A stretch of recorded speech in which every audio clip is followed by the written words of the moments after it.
this is the first time that Moses and the elders command the people together. Up to this time, it's always, Moses or Aaron, but this is the first time he had him and the elders. So you can see how he's beginning to transition it over the authority. And again, just as what we read in chapter 26:18, that we're supposed to keep the whole commandments, and how often do we, in our modern day, come up with excuses not to obey all the commandments? We spend more time to come up with excuses than we do just all the commands. I mean, he's telling us this constantly.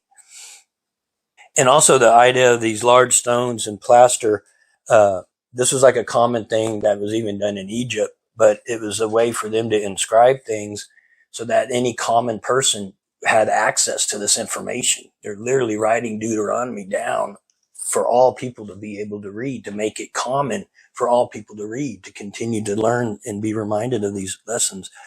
But there's also kind of an interesting comparison to the high priest's outfit, that he would wear the 2 stones on his shoulder that had the names of the tribes, and here we are being divided again with 6 tribes over here and 6 tribes on these 2 mountains, these stones, and all the people down there in the valley turning to be addressed to the blessings and the curses of.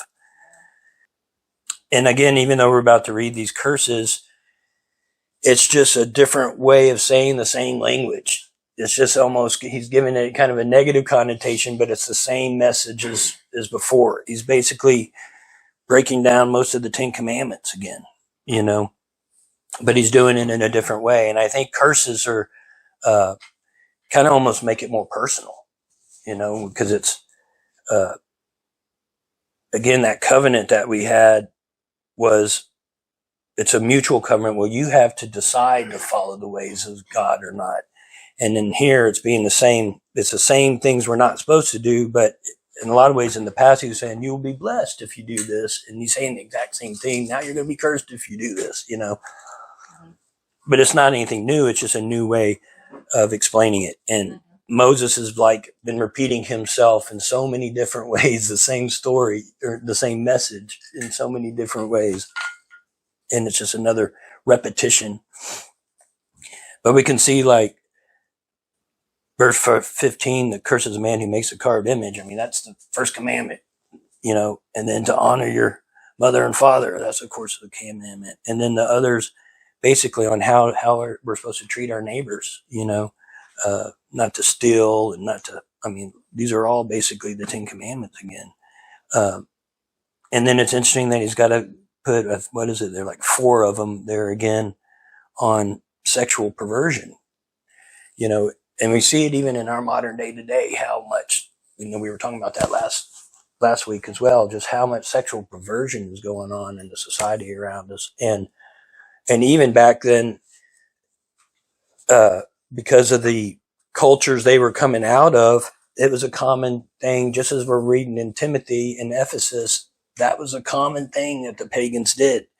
To them, it wasn't necessarily wrong because it was acceptable within their culture. So again, God's setting them apart, saying, no way is we're supposed to behave like this.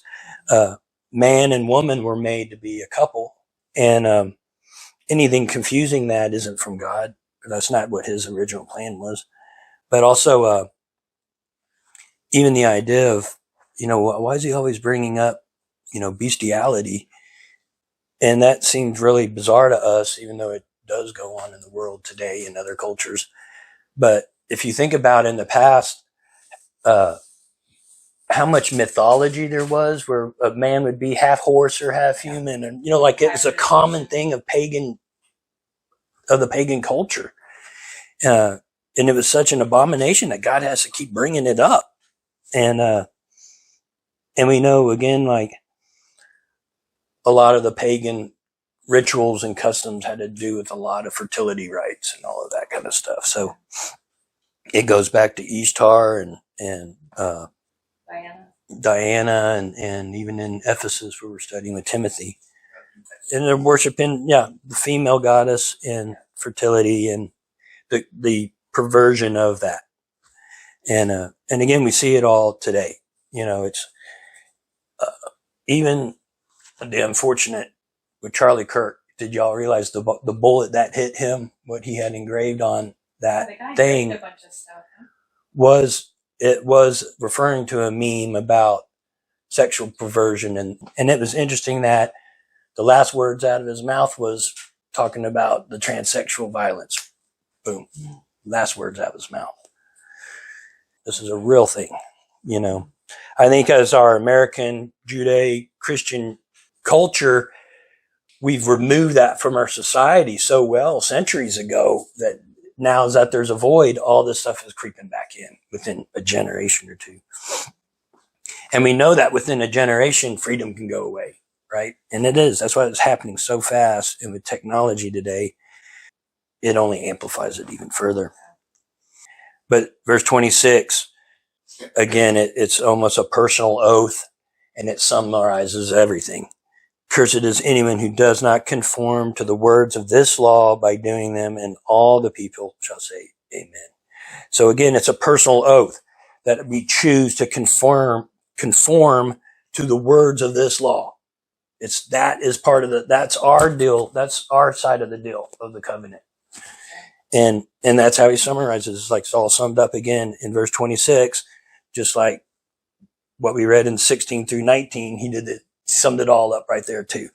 And then the same thing when we read, we're not going to get into 28, but he summed it up over there too. So it's just, in summary, anyone who does, conform to these words of my law and follow my ways, otherwise there will be a curse over you, meaning there's consequences to the decisions and the lifestyles and all those things that we make. Of course, there's some of them are obvious, but it's a life attitude. Yeah. And you don't realize. So all of these things are to make our life a blessing. And of course there is, benefits in life by following these commands. Even if you weren't a believer, it's a good rules to live by,